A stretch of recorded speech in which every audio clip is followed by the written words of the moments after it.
of Africa. Nigeria we want. Our fatherland. Where's Nigeria? The Nigeria we want. With Vicky O Show. Yeah, me show the moon. Wale your light on. I've been saying what shuku. The Nigeria we want. Great Nigeria. On Vicky O Show. Every Saturday. The Nigeria we want. Nigeria. Great Nigeria. Giant of Africa. Nigeria we want. Great Nigeria.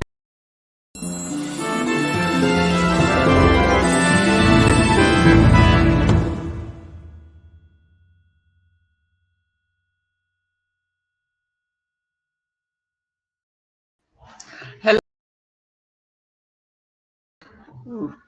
Hi, good evening, everybody. Good afternoon, good day, wherever you are. Welcome to the Nigeria We Want on Vicky O Show. We have great, brilliant, wonderful men joining us today as our guest panelist. And we will be talking about another great topic. But before we do, we have a business who is making this possible. They are the sponsor of today's show. Provision GSH Plus, that's the name, and it's all about your health, especially with what we're all dealing with all around the world. Just check them out. How is your energy? Do you struggle with having restful sleep? How is your immune system? Do you struggle with stress, concentration, and mental fatigue? GSH Plus is your answer. It's the answer that you need because the ingredients contained in GSH Plus formula may support your immune system, optimize your strength and energy, and it can empower your daily living. Provision GSH Plus can be ordered through the link we've provided.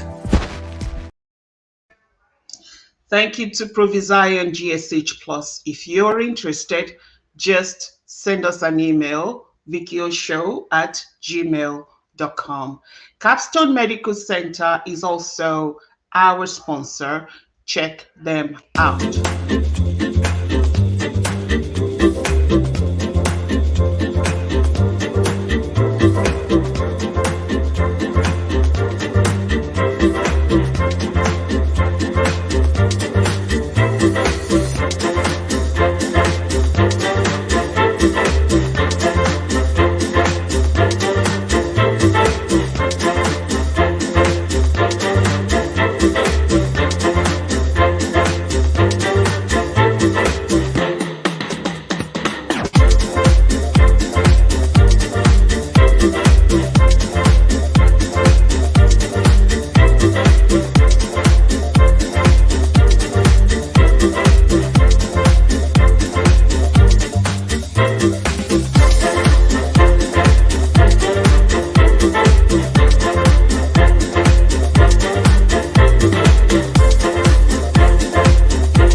Thank you to the doctors at Capstone Medical Center for sponsoring our show. You too can be a sponsor. It's only $30 a month. Come on. I mean, just think about it. Connect with us, vickyoshow@gmail.com. It's time to bring onto the show, onto the stage, our panelist. Mr. Wale Olaitan, welcome to the show. Can't hear you. Thanks, Dr. Vicky. It's good to be back. Nice to have you back. You're looking good with this your African embroidery. And my dear brother, I've been going home consistently since I couldn't even go physically. So I put on my Ankara now. Hey, everybody wants to have my Ankara. So, thank you. Everything what you call my dear brother, you not day. Yeah. Yeah.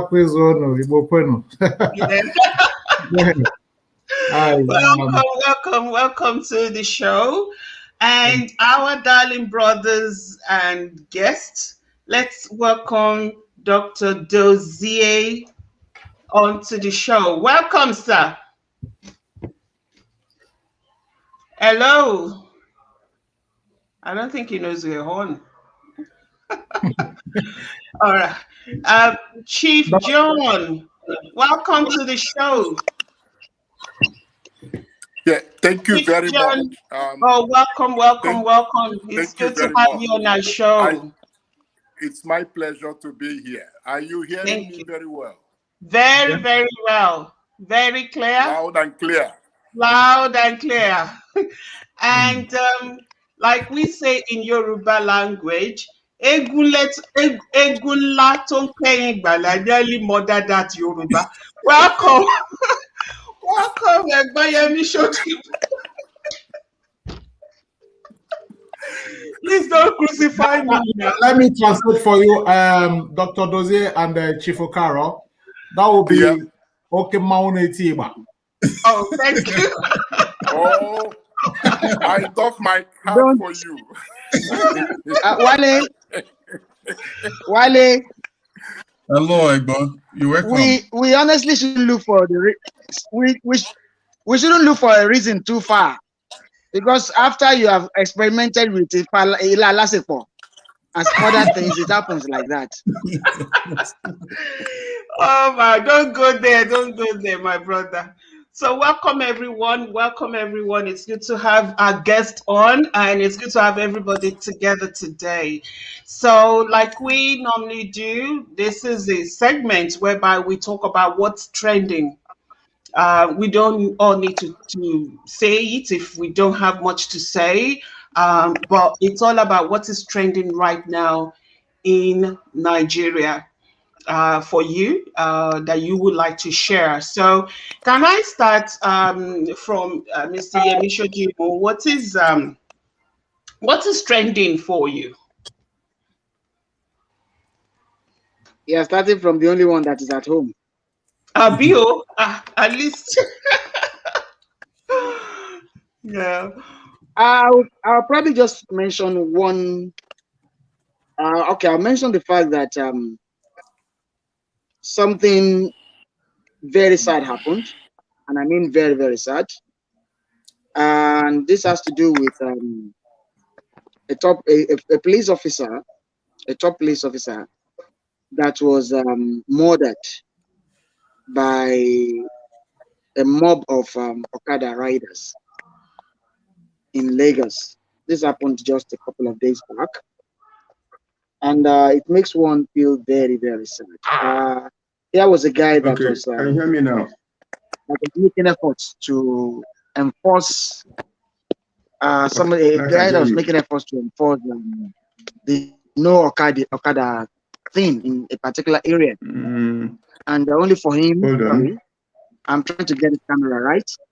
Hello, let me check the microphone. I think there's something wrong with the mic. Dr. Dozié, you're hello, okay. You can hear me.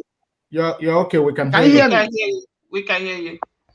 Yes, only for him to be murdered by this irate mob of Okada riders. It's a very sad development. You're talking about a police officer that holds a master's degree, and I think actually two of such, and to be lost in such an unfortunate situation. Okay, that's very sad. Yeah, but it's a very sad, very, very sad. Of course, Naira is still doing the somersault. We hope we'll be able to get it back on track, hopefully. I think those are the two things I want to mention. All right. Thank you, Egbon.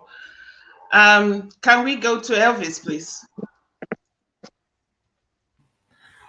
All right. Yeah, I've just I came across the unfortunate news of the passing away of Obadiah May last year. He used to be Deputy CBN Governor. I cannot hear. Can you hear me? We can hear you, Doc. I can hear you.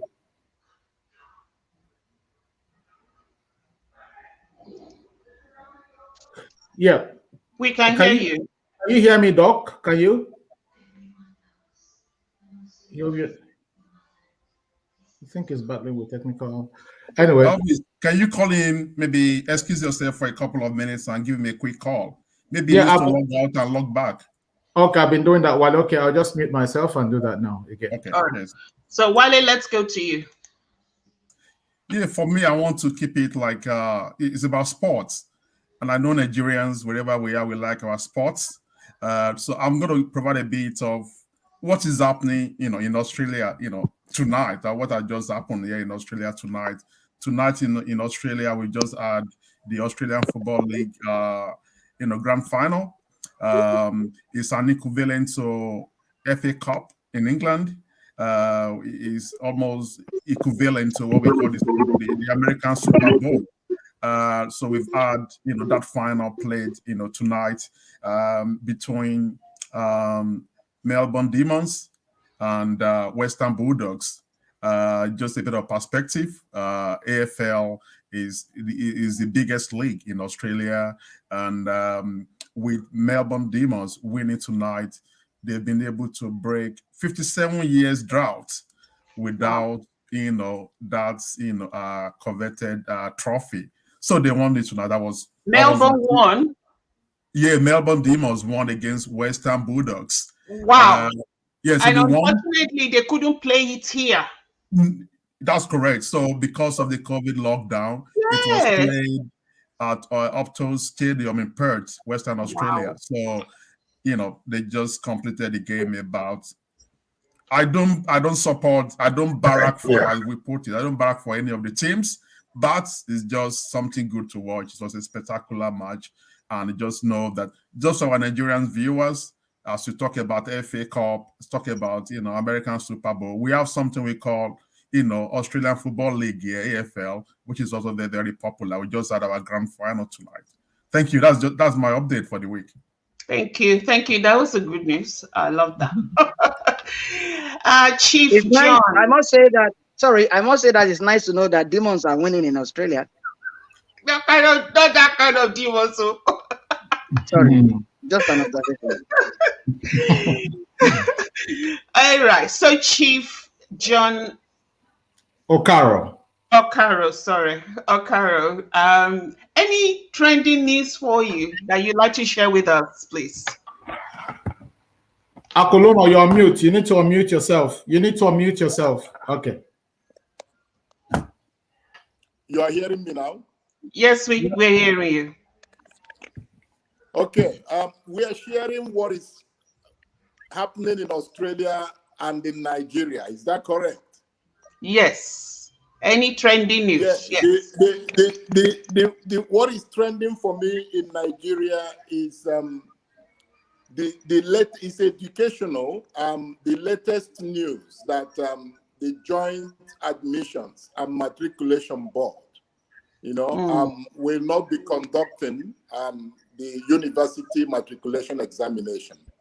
So they are giving every university the opportunity to conduct these exams and admit their own students. I am concerned with the news because of the effect it will have on the standard of education in Nigeria. We all know what is going on with quota system and federal character. So that's a really sad news for me, that with all the professors and academias and academicians we have in Nigeria, such a thing is allowed to happen. So it's really a devastating news to me. So that's what I want to share. Thank you so much, Chief. We appreciate that. In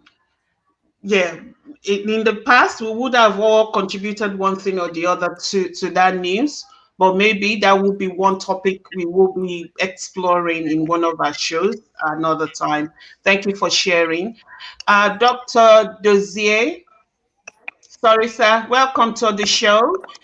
Is there any trending news you'd like to share with us, please? For me, the news I've been following in Nigeria is this argument between Rivers State and Lagos State and the federal government about the VAT. I think that's a very interesting thing. I understand that the issue has to do with the constitution, that any changes have to go, and that somewhere in the constitution, I've not read that part, maybe I should go and read it, but somewhere in the constitution, there's some place where the federal government is claiming that they have a right to collect VAT, but I'm watching that with interest because I think states should be allowed to collect their own VAT, especially when some states ban certain activities in their own jurisdiction and then want to gain from the VAT collected on those activities in other states. Wow. All right. Thank you so much for sharing that with us. I think it's been around for a few weeks now, and it's just been on and off. Yeah, please, we would like to get the information when you do, have the full information. Thank you for sharing with us. Sorry, Vicky, 2 quick reactions, if you don't mind. 2 quick reactions to the last 2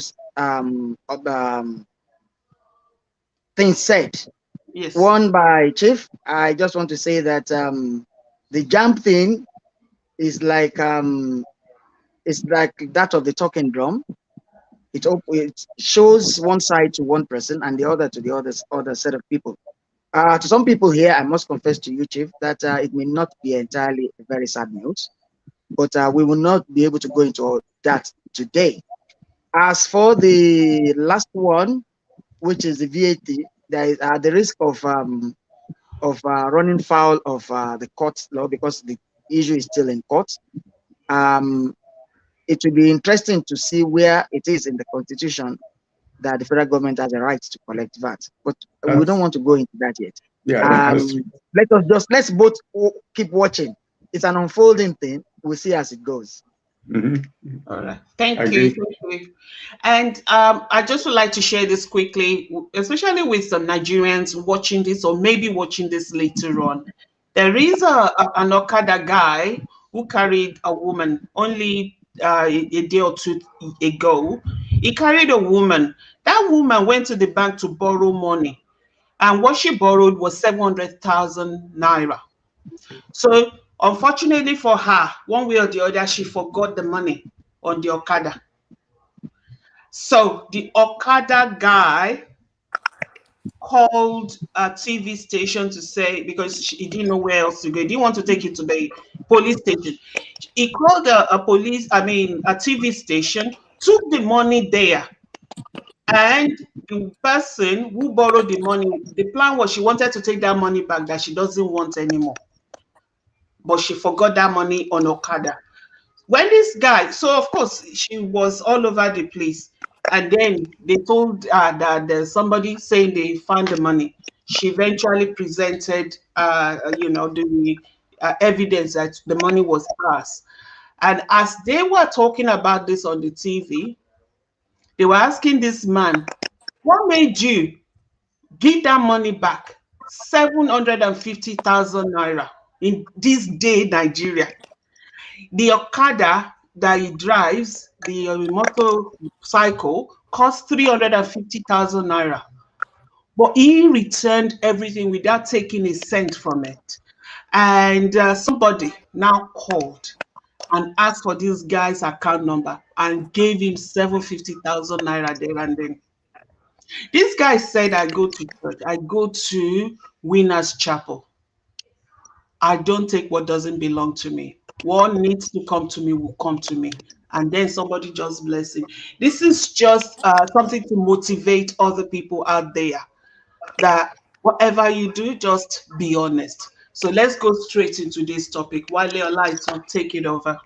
Okay, thank you very much, Dr. Vicky, and welcome to our special, our guest, Dr. Dozié and Chief John Okaroh. Tonight we're looking at Nigeria through the eyes of Nigerians who have been residing and working in diaspora for decades. We want to hear from them. What are their experiences? What motivated them to leave? and how can they contribute to the social, political, and economic development of Nigeria? So to go straight to the point, I'll start with Chief Okaroh. Can you please introduce yourself to our global viewers, Chief? Thank you, Olaiton, is it? Yeah, that's correct, Olaiton, yeah. My name is Chief John Ifeanyi Okaroh. I'm a practicing pharmacist here in Australia. I am from the southeast of Nigeria, and I'm a proud Igbo man. You know, I came to Australia here, okay, in 2009 from South Africa. Since then, I've worked in various capacities. Last job was as Director of Pharmacy at Golden Valley Health in Shepparton. And currently, I'm running my own pharmacy business in Melbourne and in South Australia. I'm happily married to Ifeoma Okaroh, and we are blessed with 3 lovely children. I think just to cut it short, thank you. Thanks, Chief Okaroh. So, how long were you in South Africa for? Sorry, quickly. 5 years. Yeah, I used to live in South Africa. I moved from South Africa to Melbourne in 2000, year 2000. Oh, in 2000. Okay. Yeah. I went to South Africa in 2001. Oh, okay. Just after I left. All right. Welcome to the show. Wiley, sorry. Thank you. Yeah, no, Vicky is interested because she lives in South Africa, and there's that South African connection with she. Exactly. I'll move to Dr. Dozié. Dr. Dozié, welcome again. Can you introduce yourself to our global viewers, Doctor? Thank you very much, Wale and everybody. Good evening. My name is Dozié Ezigbalike. If you stumble upon some innocent Ezigbalike, either online or in reference, that's the same person. I used to be called innocent. Most people my generation, when you go to a Christian school, you're registered with your baptism there. It takes over the other names. And that's what happened to me until one day I woke up, after I moved to Melbourne in 1990, I woke up one day and said, no, I don't want that innocent anymore. First, I reversed the order. I made Chukwudozie the first name, Innocent the second name, Francis the third name. And finally, I said, no, drop all those. I'm just simply, Dozié Ezigbalike. And I actually went through the process of changing all my documents. My passport now has just Dozié Ezigbalike. I left Nigeria a long time ago in 1983. And I went to study. And then from that study, I started traveling. I retired in 2017 and came back home to Melbourne. And when I was working, we used to joke about belonging to a special tribe called SIT, which meant Stateless International Travelers. Because since I left Nigeria, I lived in Canada, Zimbabwe, Australia, went back to Botswana, spent some time in US, South Africa, and then ended up in Ethiopia before retiring back to this place. In my travels, I came to Australia as a lecturer in the University of Melbourne. And I think I'm one of the lucky few who came in with, and got employed at their level. Usually when people travel, they get employed at a little lower than their level. I was employed at my level in the University of Melbourne. That time, there were very few of us. Then I decided to travel again and worked in the United Nations before retiring to come back here. By the time I retired, I was the chief of the data technology section in the United Nations Economic Commission for Africa. Every Nigerian will be proud of that institution because our elder brother, Adedeji, Professor Adedeji, made us proud there. Up to today, people still look back to what Adedeji did when he was there. So we were working very proudly as Nigerians when we were in the ECA. Oh, that was Adedeji's institution.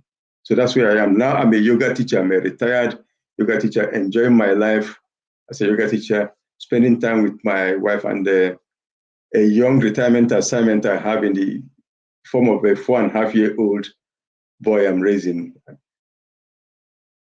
Thank you very much. Well, we come back to you with an interesting. I've taken one interesting concept there. Stateless international travelers, SIT. That's very interesting. So I'll move straight to Chief Okaroh now.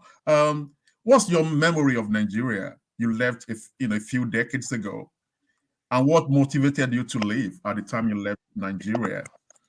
From what you said, probably you left in 2001.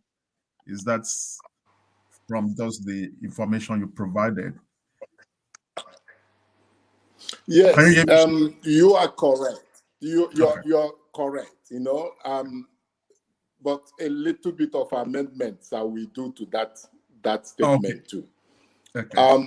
Look, my memory of Nigeria, it is still very, very vivid, very clear. I still remember because I grew up in Nigeria. I was born in Nigeria and I grew up in Nigeria.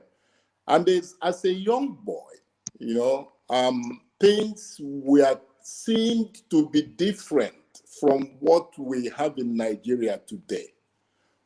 But I tell you, the Nigeria that I knew then has not changed.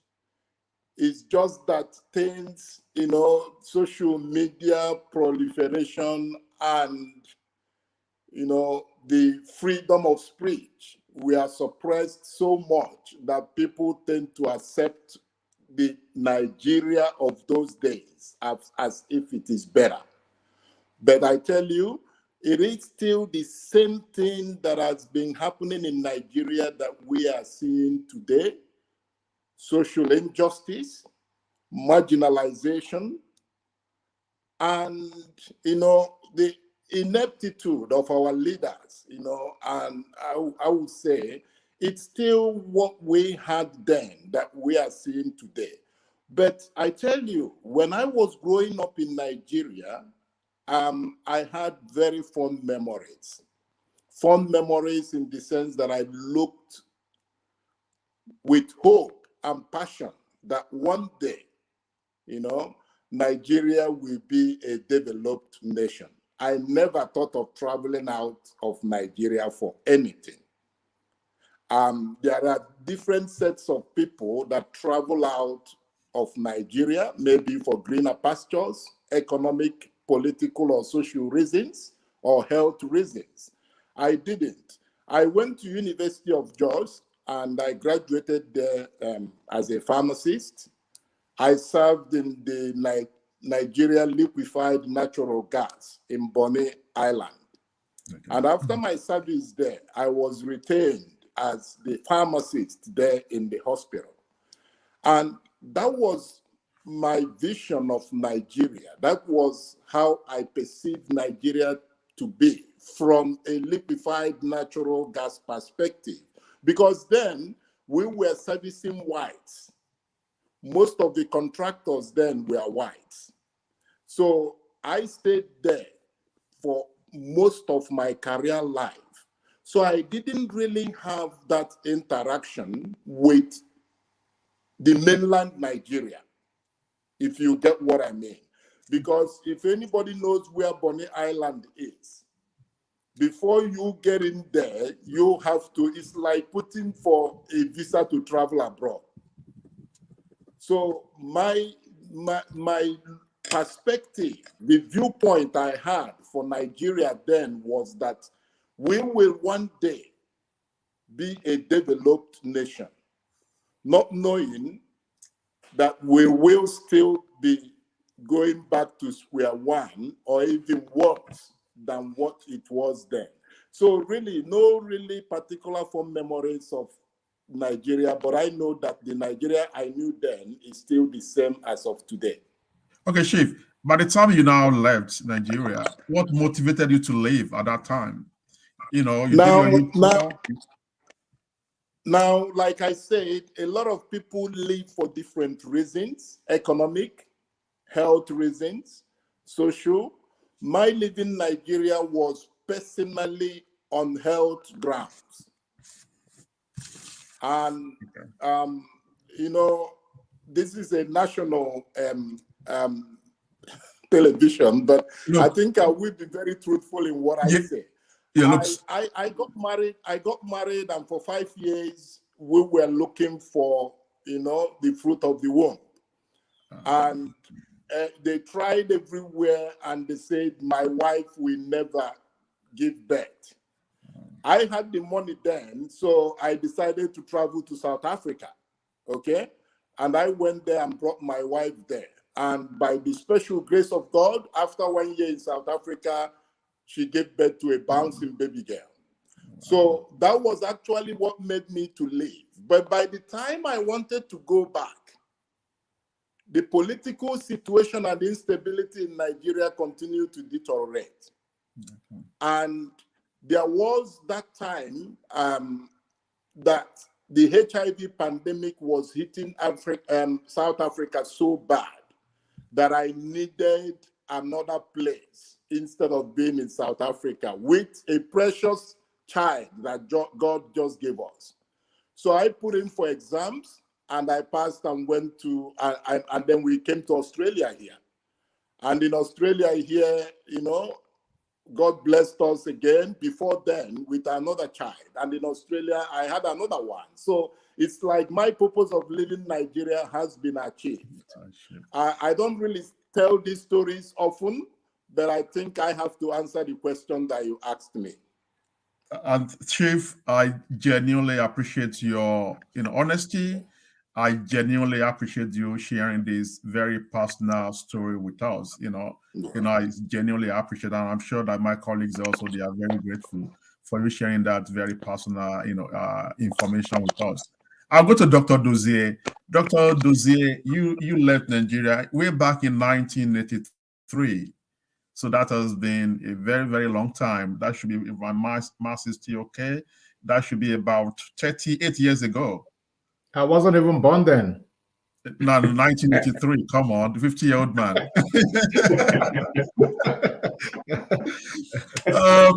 So, Dr. Dozié, 1983 is a very, very long time. So what made you leave at the time you left in 1983?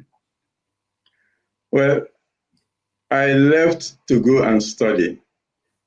In those days, people who thought they were brilliant in school, as you say in Igbo, you want to go overseas and study. And in those days, when you go overseas to study, you want to finish and come back home. In fact, we had people who didn't come back home and their families will contribute money and send somebody to go and bring them home. That's how good things were in Nigeria then. So I went to go and study. It's a very funny story that I had good results both in WASC and university. And earlier on, John talked about the trending news about JAMB. Our generation will actually prefer when universities take exams themselves, because I sat for the university exams in 3 universities. I got admitted and I chose one. Instead of when JAMB came for us, we thought it was being diluted. So, and those of us who thought we were smart, you want to go abroad and get that degree and even graduate degree. Not first degree was in Nigeria. In those days, we thought that people who would go and do first degree abroad were people who couldn't pass entrance exam to go to the university. But you wanted to go and do your graduate studies abroad. So I got admission first in Canada to do a master's. For that time, I didn't get a scholarship. I applied for scholarship. I was given a scholarship tenable in Nigeria. I told them there was a mistake. I went to Lagos. That time it was Lagos. I said, there's a mistake. I was the best student in my class and I applied for scholarship and I got admission. Why am I being given scholarship in Nigeria? I said, oh, there's a change of policy. That many universities now had the programs to run in Nigeria, but they're not getting students. So there was a policy that all the good students should be forced to study in Nigeria to help study programs. I said, come on, you guys are punishing us for being good students in the Maoko. And I tried, they say, if you can get letters from 3 universities that the course is not available, we'll change it to you to go to Canada. I went to Lagos. I had a conversation with the professor. They said, oh, after they said, listen, we're not giving you this level because you're the kind of person who want to come and start this program. I went to my university in Enugu campus, talked to them. They said, yeah, we actually wrote to the federal government about this, but we'll give you a very vague letter that you can use. I went to Zaria. Zaria, after talking to the prof again, said, listen, I think it's better for you to come and do this course here. So I ended up starting the master's program in Zaria. Now, okay, and now in the university, send my scholarship money to Zaria. I said, oh no, you didn't accept in time, it's too late, you have to apply for a new one. So I applied for a new one. Now I'm in Zaria. And it took a long time. By the time it came out, I was submitting it was the day actually I submitted my thesis that was published in the newspaper. And now I had a scholarship, MSc, PhD, USA. So I went to Lagos and went through the process of changing it to Canada to go and study in Canada. And I studied, that's how I left Nigeria to go and do my PhD. Then by the time I finished, I didn't want to go back to Nigeria because things had started going down by my standards. And then I didn't feel like I owed them anything again because after 1 year, the scholarship was not renewed. Even though it was for a master's, MSc, PhD, it was 1 year renewable. After 1 year, they said, oh, we didn't renew, we don't want to renew. No reason was given. So I now had to finish my study on the assistantship I got from the university. So I felt I didn't owe Nigeria anything again to study. And by the time I finished, my worldview was now Africa. I was now looking at Africa. So a friend of mine who I met in Canada there, who just finished before me, said he has been invited to go and start a new department in Zimbabwe. And could I come and help him start? So I moved to Zimbabwe to join him and start the department. After 2 years, I felt terribly underemployed because I had done all this esoteric thing about GIS and things, and I had to go and teach surveying, putting pegs in the ground. I was terribly bored. So I started looking for jobs again, and then luckily Australia was looking for somebody like me who had a surveying background and good IT skills to come and help start a graduate diploma in GIS. And they told me, oh, by the way, your job carries with it residence status. I said, what does that mean? Even though I could define the thing, but I never thought about it applying to me. They told me, oh, so I'll take it. And that's why I came to Australia. And then since then, I've then been traveling to other places and ended up retiring back to Australia as home. Thank you very much, Dr. Dozié. I will pause you there, and I will want to bring in the regular panelists to just share their views. So we still want to talk around the same topic, why people leave Nigeria. And so I want to talk to Egbon. Also, we want to hear your perspective. You are a frequent travelers as well. When people resettle in new countries, like we know, like Vicky was in South Africa before, moving here.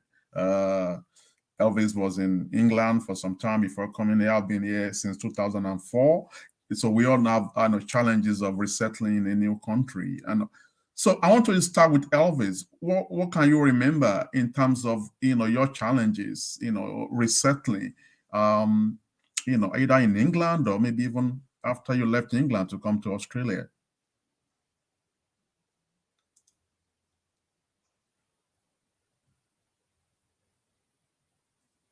On mute, please.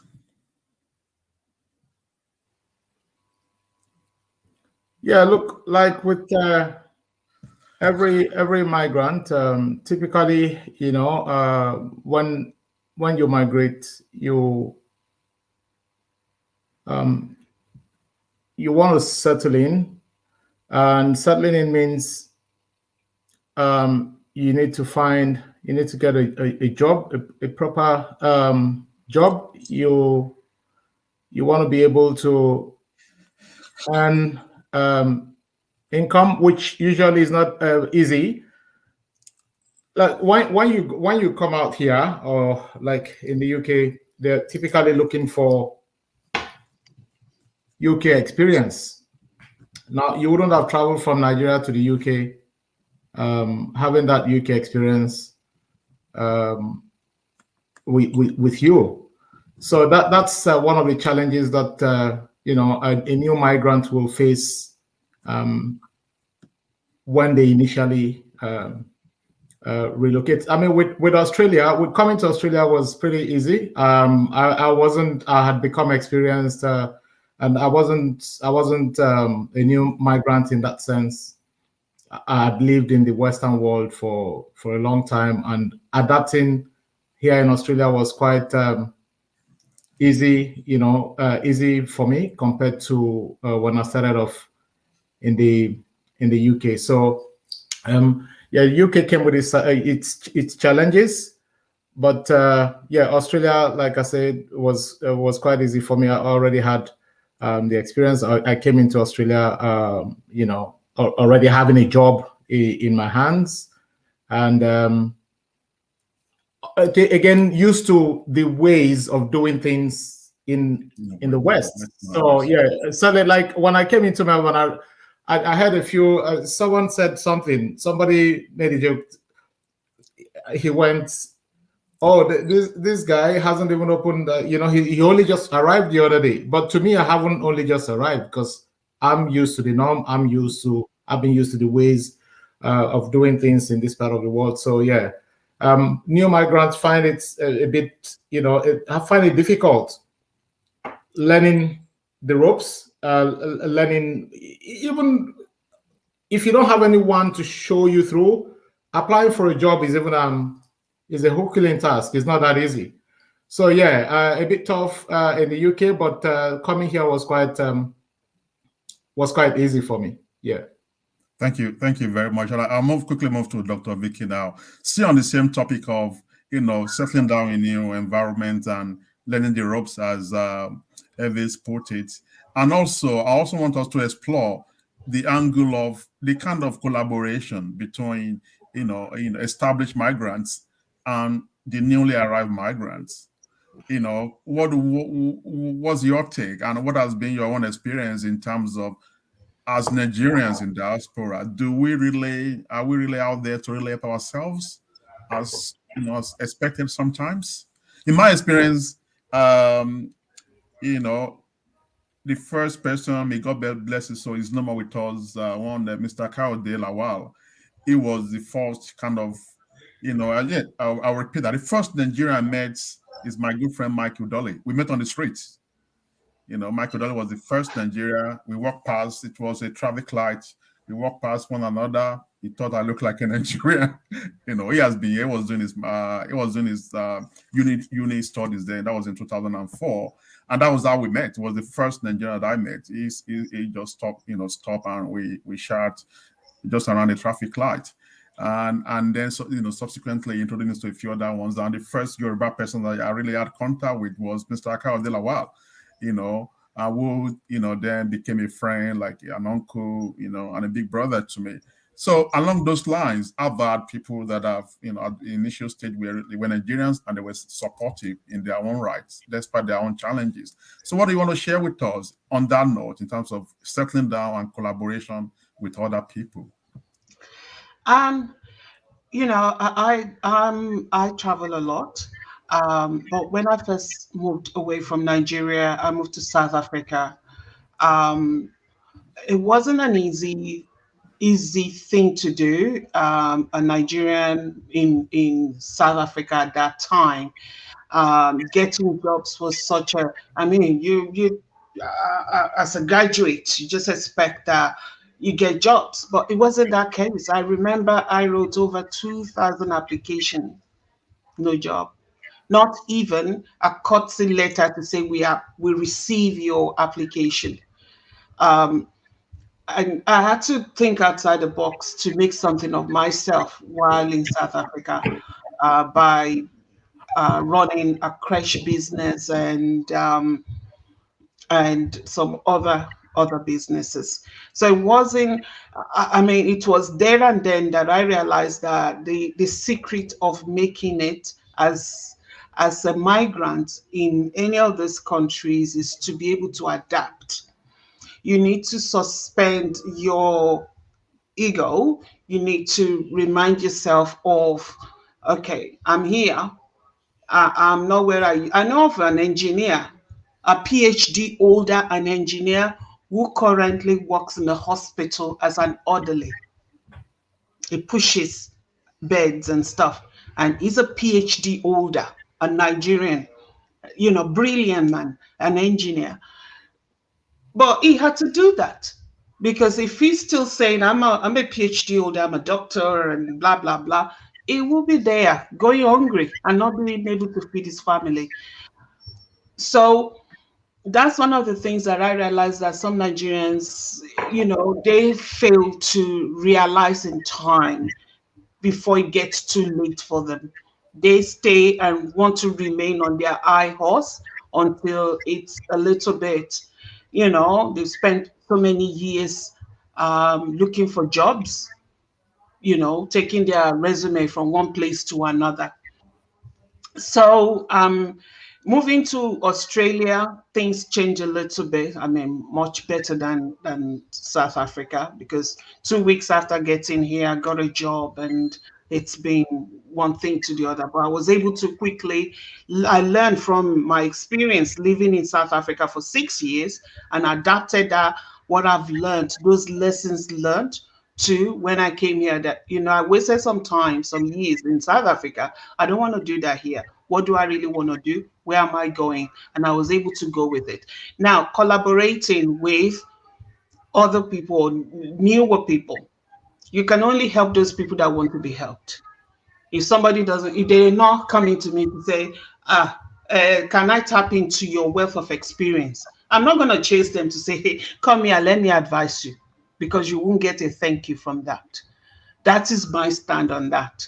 So if there is a way whereby we can have a sessions whereby, you know, like Dr. Dozié, Chief John, Elvis, and every one of us can say, okay, let's have a session whereby we can be there, you know, to talk and advise new generations, to talk to them about, you know, how to get them settled quicker than what we did, then that's fine.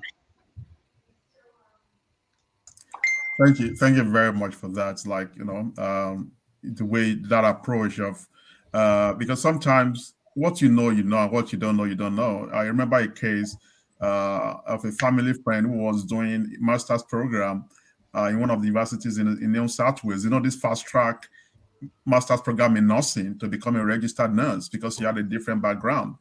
You know, and the only university she knew was in somewhere in New South Wales, and she already enrolled. And I remember at a stage, my wife previously enrolled in that program before she enrolled in that similar program at Monash to do masters, and we living on two opposite sides of the town from where we live in today. And she did that for about 2 months. I could see the stress and everything, and I said, look. You got to stop. This wasn't working. But we had that information from our experience, even though she withdrew from that and later had to go to Vicky Uni to do, you know, bachelor's instead of doing the fast track 18-month program. But it was more easier going to Vicky Uni, that was more closer to us, but she spent more time than 3 years instead of 18 months.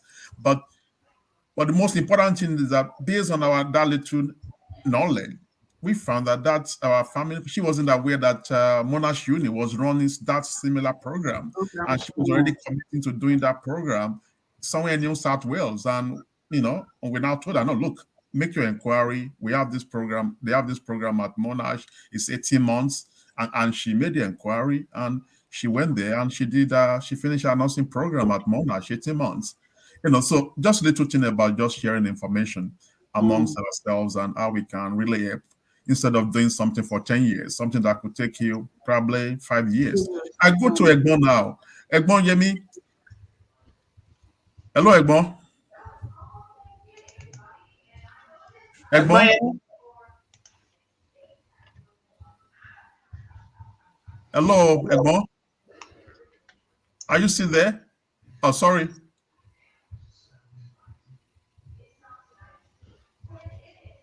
Can you hear me, Egbon?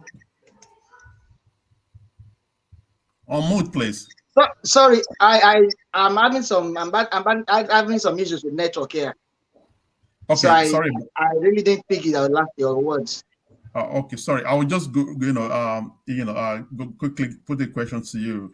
In your travels, in your travels, in your industry across the globe, I'm sure you've met and interacted with, Nigerians in diaspora. What's your assessment of different people that you've met in terms of that journey? And what is your assessment? I'm sure in that journey, I'm sure you will have seen the good, the bad, and probably the ugly. And it's good to hear from you, from someone who has the opportunity of traveling, but you are not like residing permanently. What is your take, even from your, looking at that from the artistic kind of angle as well? What has been your what has been your observations and experiences? I must say that Chief Guest, the pharmacist, actually summed it up when he categorized the different sets of people, why they live, why they want to live. I must say that I have met all those categories out there. I have met at least representatives of such categories. And it is true that people tend to gravitate towards environments that are more pleasing, that are more inviting, that are more peaceful. That is the story. And that's where we have found ourselves. Quite a lot of people have moved out. Quite a lot of people are planning to move out. And a lot will still go. It is probably a state at which we are as a nation. Probably the story was different. Probably if security was better. Probably if opportunities to make ends meet here, if such opportunities were better, maybe we wouldn't be discussing this. Maybe it wouldn't be something staring us on the face. It will still go, it will still happen. Maybe it won't be. But now it makes it worse. When you are out there and all you hear is not too pleasing news, that's a challenge. Because the children you are raising there will not probably be too excited about looking back, wanting to come back home. I had the opportunity of resettling my family out there some years back. But I chose to come back. Today, I am not sure it was the best decision I ever made. I must confess that. I'm not sure it was the best decision I ever made. If I have another opportunity at this stage, I am not too sure what my decision would be as we speak. Seriously. Yes, we have a nation and we believe that we need to salvage it. But at the same time, we need to be alive to salvage it. We need to be healthy and hearty to salvage it. I cited the story of the police officer that was murdered. When you wake up and hear such stories, you ask yourself, what exactly does the situation here hold for you as a person? You ask yourself that. Well, I'm in a situation where my children are out there. I am here with my wife, and I also have the opportunity. I have the opportunity of picking my bag anytime I feel I want to travel out there. The only opportunity I don't have is I can't wake up today and say I want to go to Australia because I don't have your visa. But at least I have one or two places I can go, and that includes UK. Once in a while, this question pops up, even between the two of us. Once in a while, we ask ourselves, Shouldn't we have waited? Shouldn't we have stayed back? These are things that puzzle you. These are things that puzzle you. For those who are out there, well, home is where you make your home. And I feel very excited when I see people like this doing us proud. When I see people like you, I mean, there are 5 of you here, and there is none that one can write off. You're doing well, not just doing well, you are representing this country very well out there. How I wish some others, because we have people out there who are Nigerians that are not good ambassadors of this country. We have that set out there. Those are the ones we'll keep appealing to. It's a Kofo Wonder, that's a musician now, sang a song which briefly says, Emaja bajo je o, biaba bajo je, gbogbo ara le la koba. In other words, don't let's mess things up out there, because anytime you do that, you're making it difficult for those who are out here who are making attempts to go out there and make a headway. Let me leave it at that for now. More Shegbo.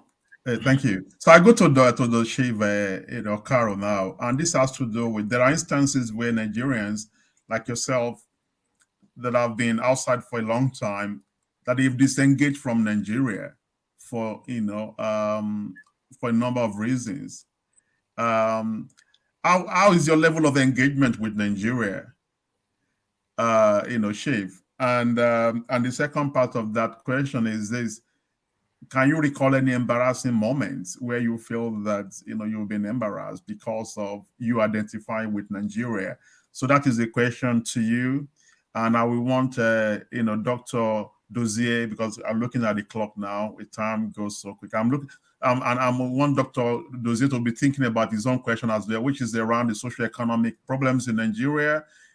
I want his take on that, and also is prefer kind of solution to some of these identified problems. So Chief first, are you still well engaged with Nigeria, and any embarrassing moments?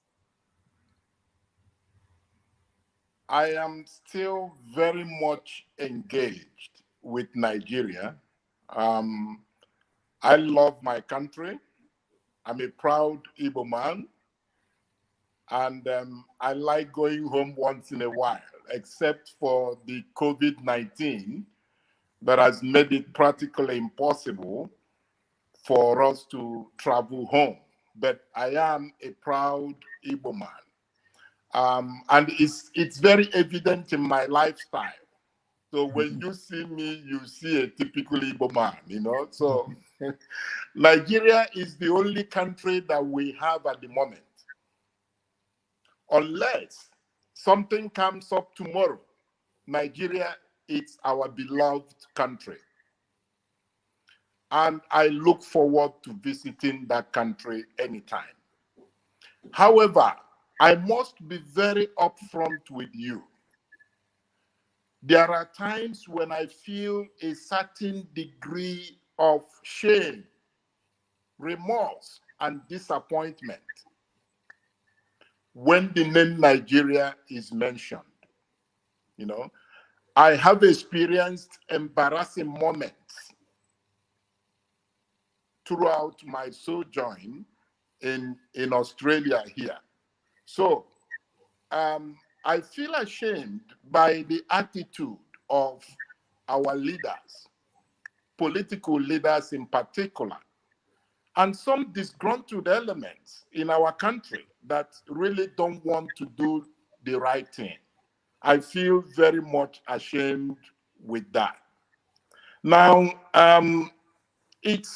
how would you not feel ashamed, for instance, when your country is known as poverty capital of the world? You have to feel ashamed. How will you not feel ashamed, when the supposed guardians of our common national wealth, is looting the country to dryness, to stupor? How will you not feel ashamed when your leaders, through deliberate actions and inactions of theirs, are really putting Nigeria in a very sordid state? I really feel ashamed, you know, and they have forced our youths into scam, into obtaining by trick, you know, into taking dangerous journeys in the high sea just for looking for greener pastures. These are deplorable actions, and we have to really stand up against this. Now, on the diasporian side, which is where I live in Australia here, I have experienced embarrassing moments, you know, especially when you are stereotyped, when people judge you, not because of who you are, but they judge you because of where you come from. It is sad and it is embarrassing, you know. Some people that out of sheer hard luck have countries with a good name in quote. We ask you, where are you from? And immediately you mention Nigeria, they give a squeaky smile. Oh, we know that country. Why do you know? Oh, we know them. Oh, they are scammers. Immediately, it's generalized, it's stereotyped, and it feels very shameful, you know. And this is an opportunity for we to pass a message to our upcoming youths to really look at the actions that they partake of, to really look at the things that they do, okay? And watch that the image of our country is at stake. Like I said, and like the last speaker said, Nigeria is the only country that we have now, and we have to jealously guide it. And when I mean jealously guided, we have to jealously guide it. I feel very embarrassed when people racially profile me, discriminate against me, not because I am John, but because I am from Nigeria. I tell you what, with all those things, I have one prayer to God. If I were to come back to life, I want to be born a Nigerian again. Because I'm so proud of that country that we have, a country with enormous potentials. But we cannot sit back and look and watch those people records to abandon. Like the last speaker said, we are trying to salvage a country. You know, like in a car, they say it's statutory write-off. We are trying to salvage Nigeria, and I encourage each and every one of us, wherever you are, to always hold your head high that you are a Nigerian, the most populous Black nation in the whole world. And I'm so proud to be one. Thank you so much. Wow, thank you very much, Chief Okaroh. Very loaded response. And I'm sure that our listeners, wherever they are, our viewers, will take something, positive from what you said. I'll go to Dr. Dozié now. Time is fast spent. Quickly, I just want it's a very broad topic, but if you could narrow it down for us, some of the social economic issues in Nigeria, what's your take? And from your experience in international development, I want to hear some, I want to be solution focused. I know. Yeah, you've got a lot of ideas. What are some of the solutions in your mind, Dr. Dozié? On mute, please.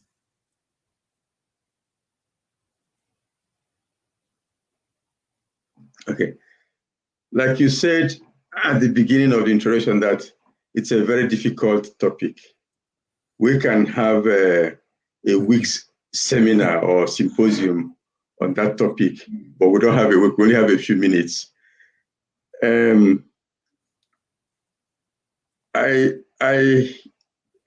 feel like, John, that yes, Nigeria seems to be missing its way, going the wrong way. But there's a place where I'm different from most people who have commented on this thing. I look at Nigeria, and I've said this on some other forum, that the problems of Nigeria, both economic, political, social, everything, is like, in mathematics, what we call an asymptote. In mathematics, you have this thing where you have a graph you draw. The line keeps coming towards, the curve goes towards a line. It keeps getting closer and closer to this line, but it will never meet the line.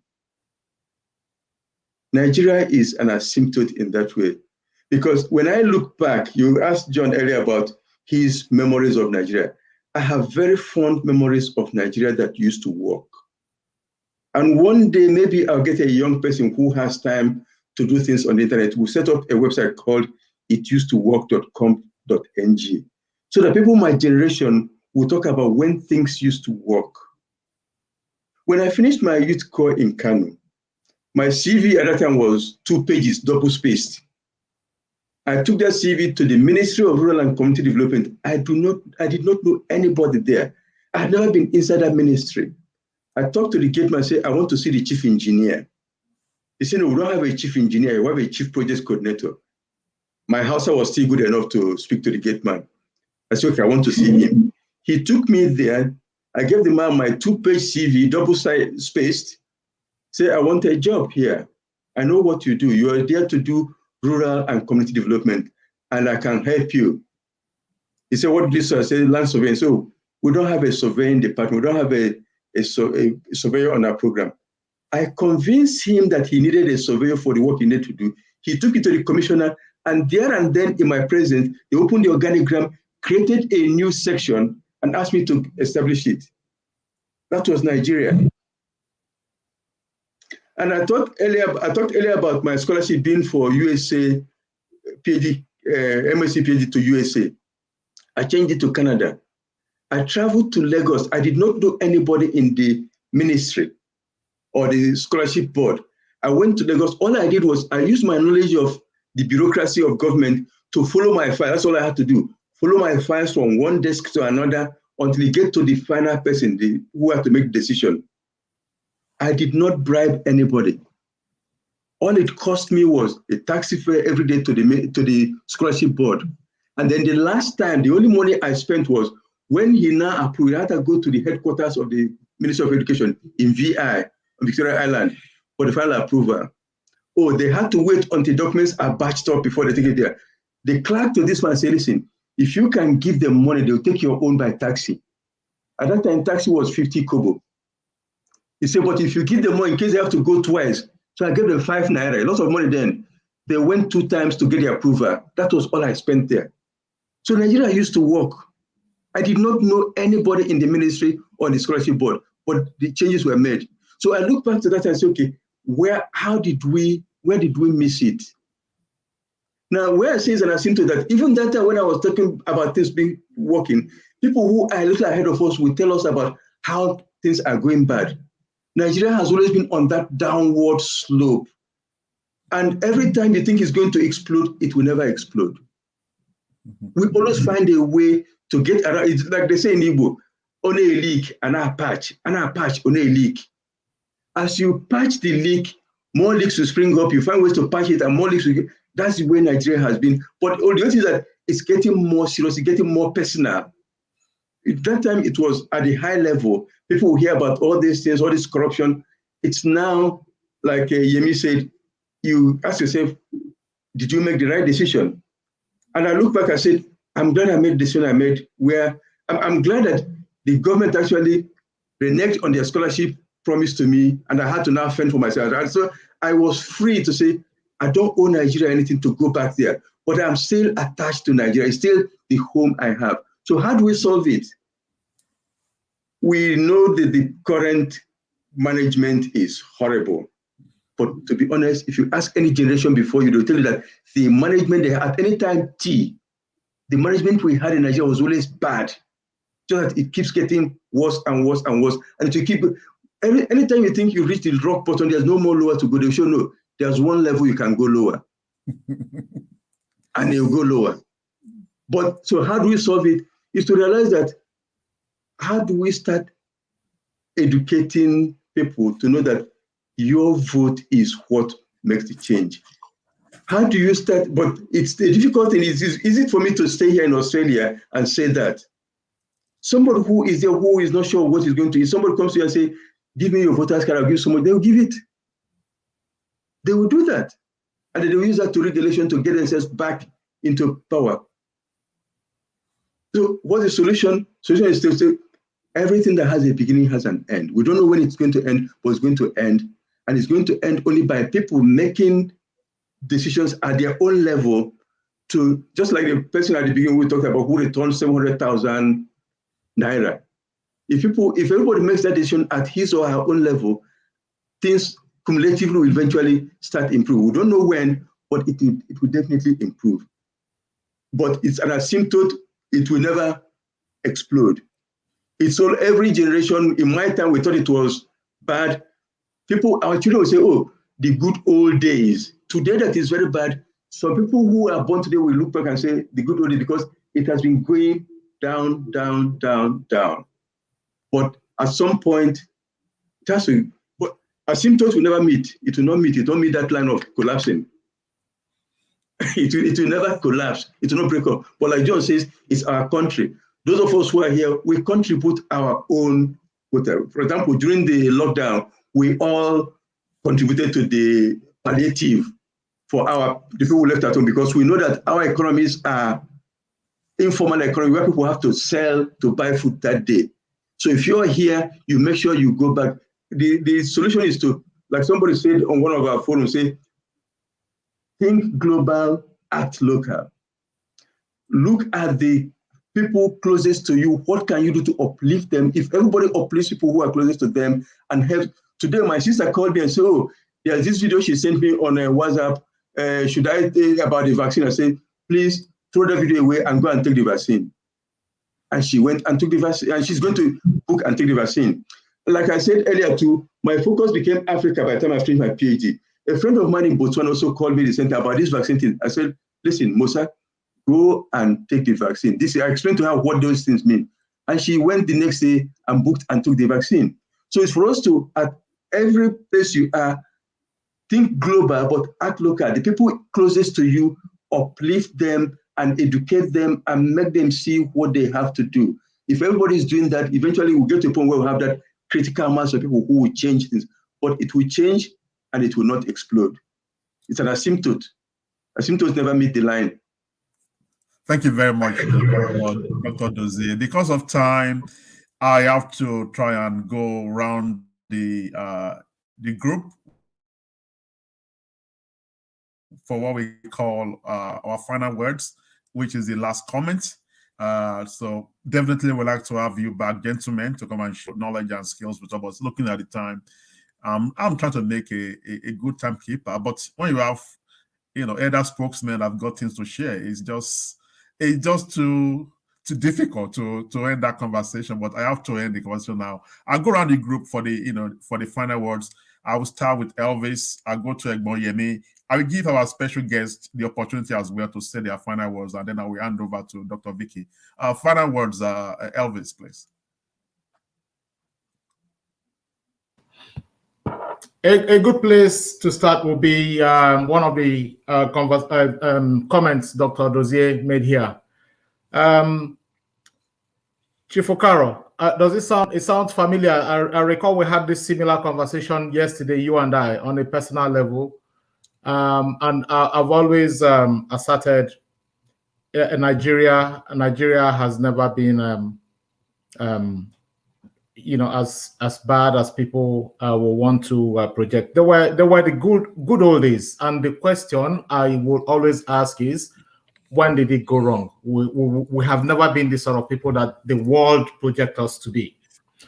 Now, in terms of in terms of us feeling embarrassed with the negative image some people want to project to us being Nigerians or seeing us in that light, I will encourage every one of us here to always stand tall, stand bold, and defend ourselves and defend our positions critically, seriously.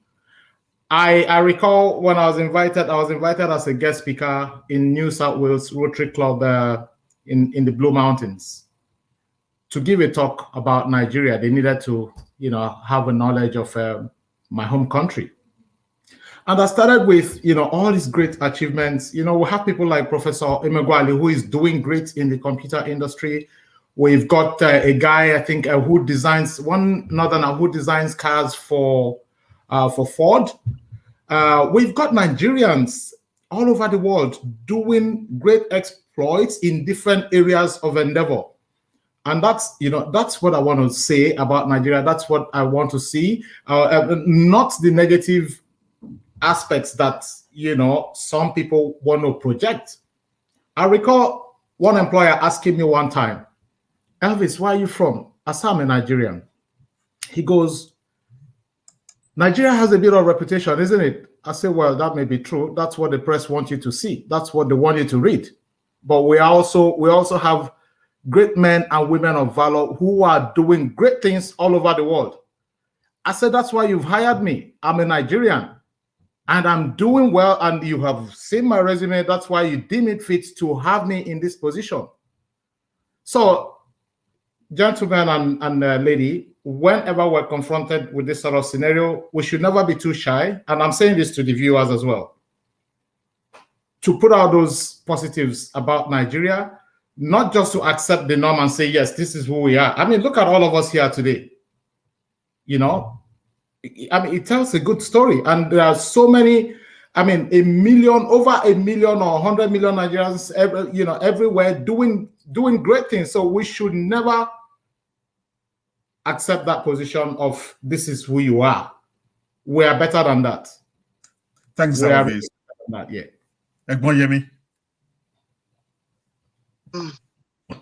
Thank you very much. I must say a big thank you to Chief John Ifeanyi. I know Wally will still do this. And of course, Dr. Dozié Ezigbalike. I've learned quite a few things from you here today. I must also quickly say that Chief John Ifeanyi reminds me of a character in No Longer At Ease, but it is okay. It's really nice meeting you. I'm taking away the only leak and patch. Yes, I must frankly, we have been patching. We have been patching a lot of things. And at times I feel we have tested God so often. Because that curve of yours, that mathematics says never touches the line. I hope we do not overdo things that might lead us to where we really do not want. Because we have seen countries not as big as us who have gone down south as a result of maybe just a little of what we are doing here. But at the same time, the message of hope from you all, particularly the words of Elvis, tells us that there's still a future tomorrow. I'm glad that Dr. Vicky cited that case of the Okada man. You have actually just made my day with that. While some are killing and maiming, we still have one person like that who has decided to return what is not his. While some are stealing and pillaging and taking what belongs to the Commonwealth, we have an Okada man. We have a man that says, this is not mine, I'm returning it. So there's still hope. We are not giving up. Together, we just need to salvage this. And I will actually just leave you with the words of Chief Commander Ebenezer Obey, where he says, Nigeria yishi madu odami loju lola oluwa adun.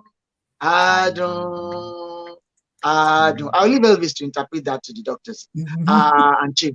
I will leave it that way for now. Thank you.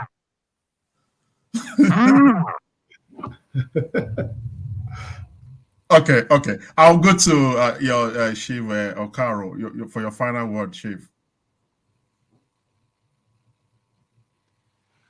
Yeah.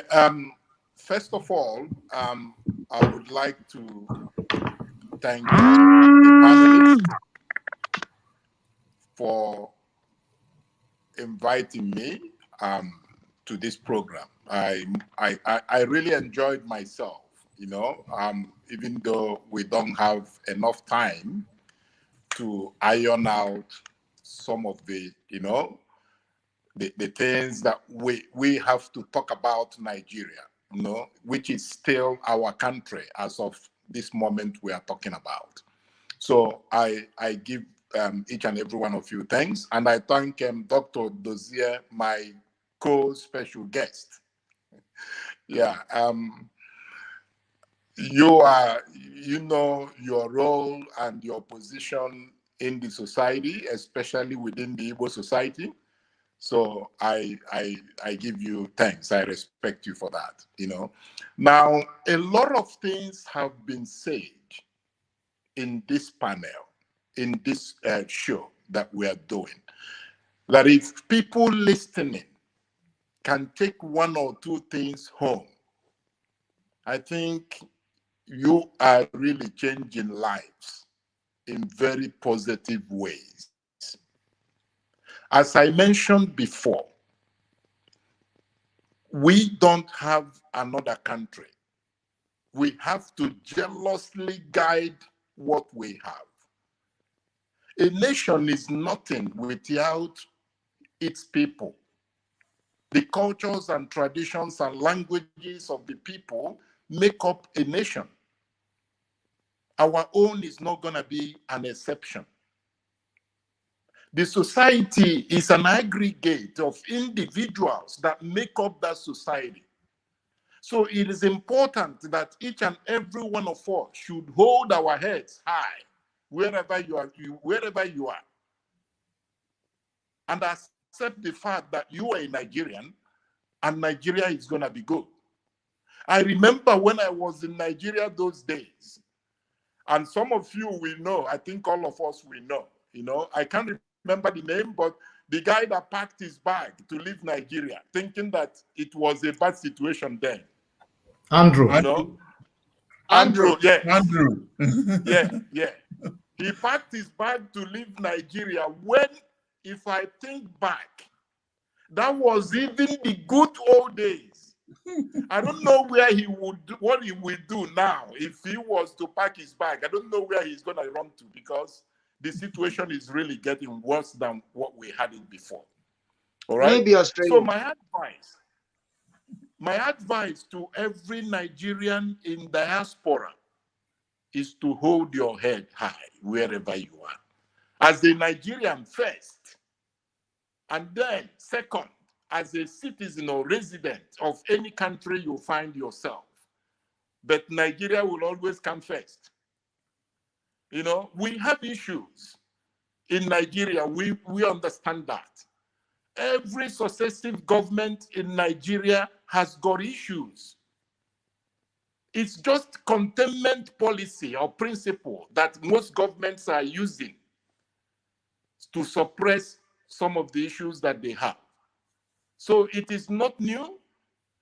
I don't think this is going to be the last, but this is a really fantastic program to showcase what we have, to teach our youth, you know, some good things, because there is an adage, and that is what I will end, maybe as a chief. I will use a proverb to end this talk. You know, they said, when a she-goat is chewing cud, okay, the young ones will learn from that. Okay? Newu nata, you know, Dozié knows what I'm talking about. So I just gave the interpretation and I spoke it in English. What we do and what we are doing, our kids will want to emulate. And kids are very good at learning. So let's do the right thing our kids will learn that we are doing the right thing, and tomorrow they will do the right thing. And that hope that we have for Nigeria will continue to be there, even though we've been waiting for over 60 years. But I'm still hoping that it will be good. Thank you. Thank you, Chief. Dr. Ezigbalike, your final word. Thank you. Let me not repeat what others have said, because we're all talking about the same thing. There's this story about the two students who were given assignments to write, and one of them submitted the essay, and the teacher said, "Hey, your essay looks like the same as your brother's essay." And the student said, "Yes, because we are describing the same dog." So we are describing the same Nigeria. So I don't want to repeat it, but for those who are listening,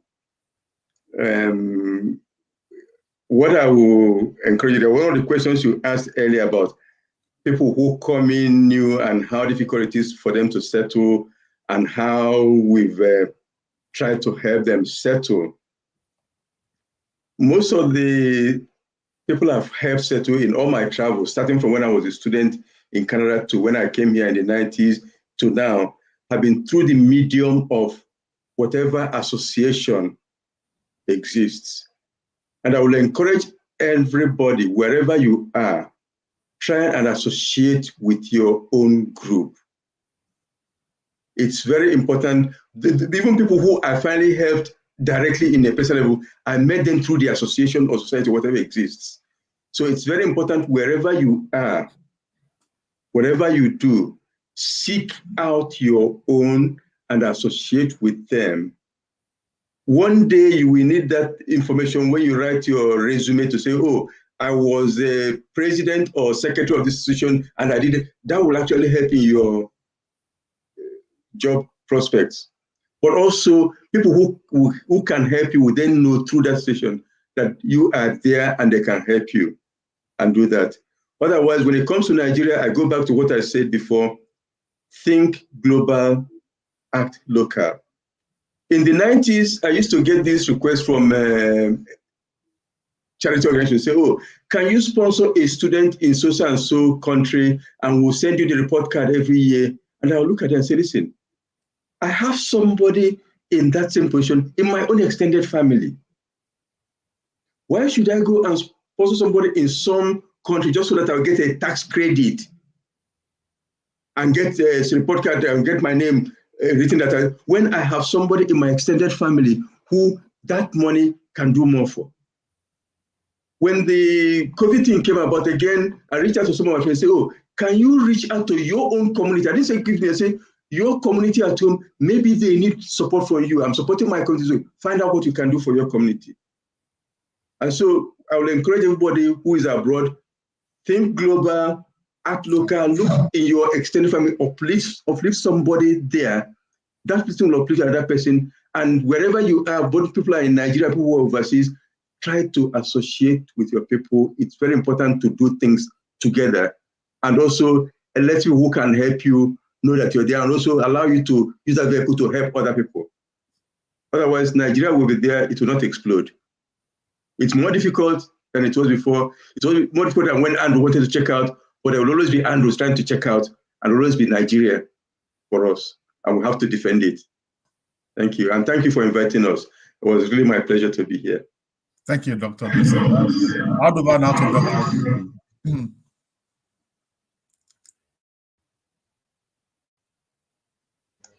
Thank you, everyone. It's been great having you all on the show this evening.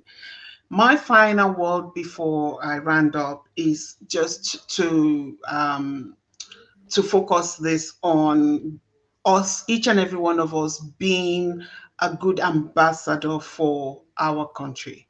No matter what, like everybody had said this evening, Nigeria is still our country. It's the only country that we know.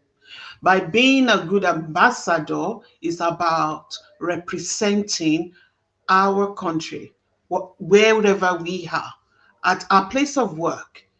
If you are renting a house, take care of the place as if it's yours and leave it like you met it. If you're working in a place, do the job and do it well.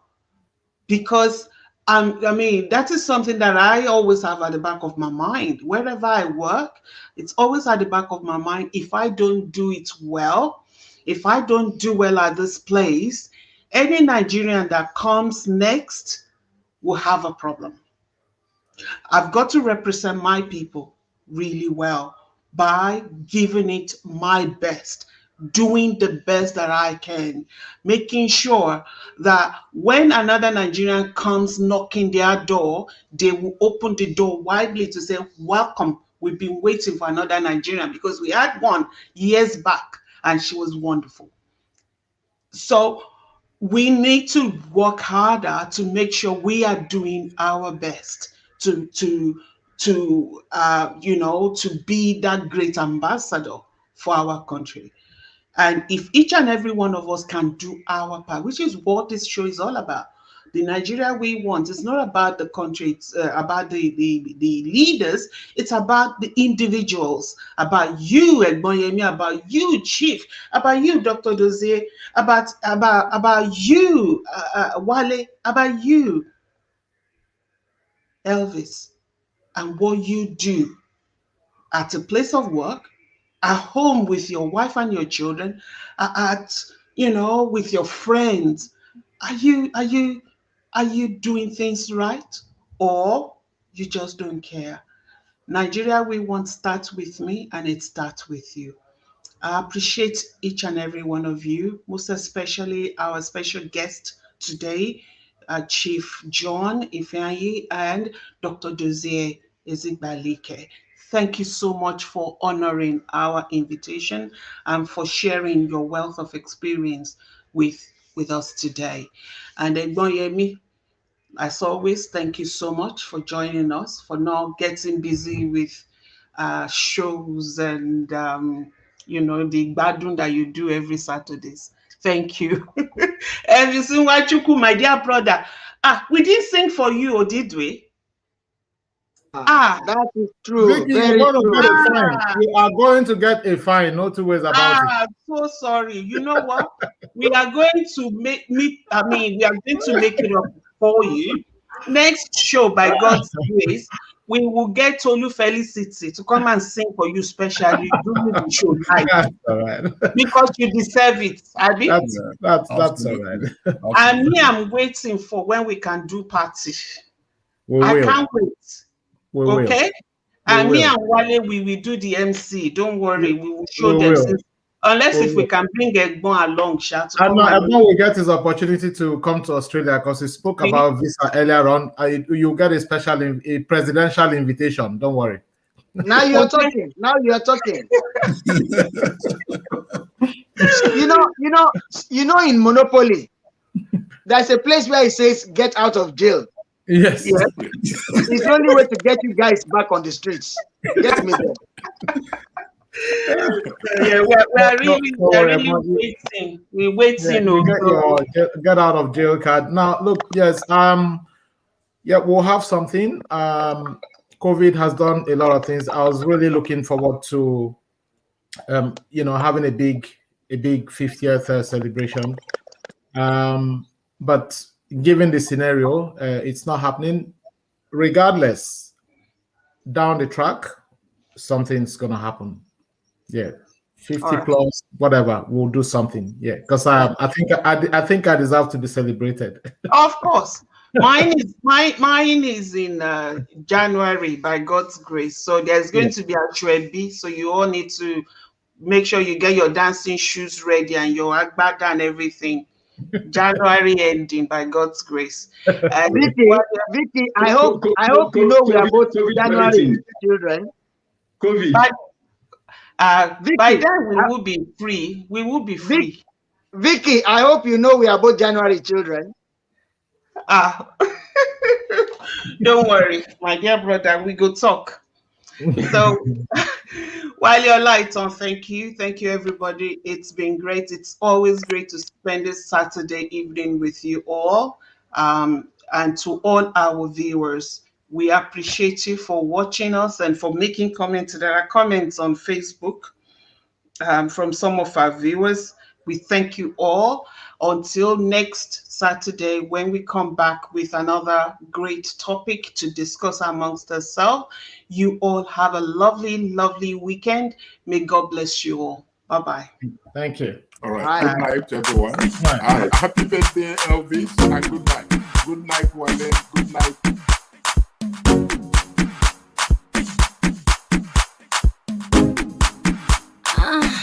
It's LC the beat guy.